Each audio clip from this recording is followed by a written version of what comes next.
ሰላም ውድ ቻናላችን ቤተሰቦች እንደምን አላችሁ? ዛሬ ደግሞ አዳዲስ መረጃዎችን ይዘን ብቅ ብለናል። መረጃዎችን እንደሚከተለው እናቀርባለን። ወደ ቀዳሚው መረጃ ስናልፍ የኦሮሞን ዘርፋችሁ በሰላም መኖር አታስቡ ተጠንቀቁ ሲሉ አቶ ሽመልስ አብዲሳም ተናግረዋል። ከትላንትና አንስቶ የጨፌ ኦሮሚያ ምክር ቤት ስብሰባ የተደረገ ሲሆን በዚህም ስብሰባ በርከት ያሉ አነጋጋሪ ሀሳቦች ተሰንዝረዋል። የኦሮሚያ ክልል ምክትል ፕሬዝዳንት የሆኑት አቶ አወሎ አብዲ ያደረጉትም ንግግር ትኩረትም ስቧል። ምክትል ፕሬዝዳንቱ ኦሮሞን የሚሰርቅ ሁሉ የሚዘርፍ አካል በሰላም መኖር ስለማይችል መጠንቀቅ አለበትም ሲሉ ጠንካራ ማስጠንቀቂያ ሰጥተዋል። በተመሳሳይ ከሁለት ሳምንታት በፊት የክልሉ ፕሬዝዳንትም አቶ ሽመልስ አብዲሳ በሙስና ያስቸገራቸው አካል ካለ በቦክስ ጭምር ግጠሟቸውም ሲሉ መናገራቸው ይታወሳል።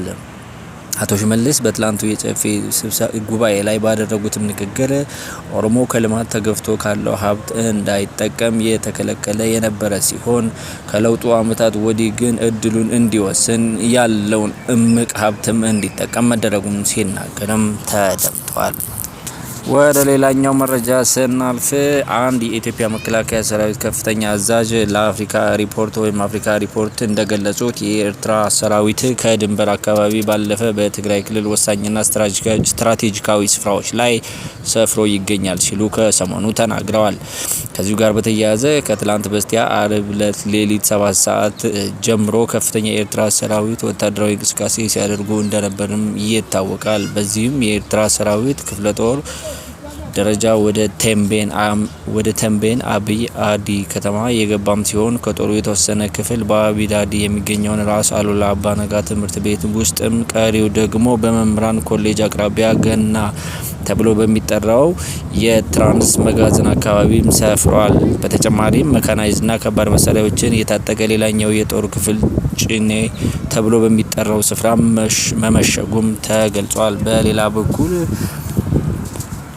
በሌላ በኩል የህወሓት የካቲት 11 ቀን የሚከበረውን 51ኛ ዓመት የምስረታ በዓሉን አስመልክቶ ትላንትና ቅዳሜ ባወጣው መግለጫ ለኢትዮጵያ ሕዝብ ጥሪም አቅርቧል። በመግለጫውም የፌዴራል መንግስት የትግራይን ሕዝብ ዳግም ለማጥፋት የሚያደርገውን ወታደራዊ ዝግጅት እንድታወግዙትም ይጠበቃል።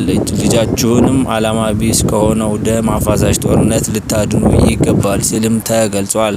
ዛሬ በትግራይ ክልል የተለያዩ አካባቢዎችም የካቲት 11 ቀንን አስመልክቶ ሰልፎችም እየተካሄዱም ይገኛሉ። ውድ ቻናላችን ቤተሰቦች የያዝናቸው መረጃዎች እነዚህን ይመስላሉ። በሌላ መረጃ እስክንገናኝ በያላችሁበት መልካም ቆይታ እያልን ለቤቱ አዲስ የሆናችሁ ሰብስክራይብ እያደረጋችሁ አዳዲስና ታማኝ መረጃዎችን እንድታገኙ ቤተሰብ ሁኑ እንላለን።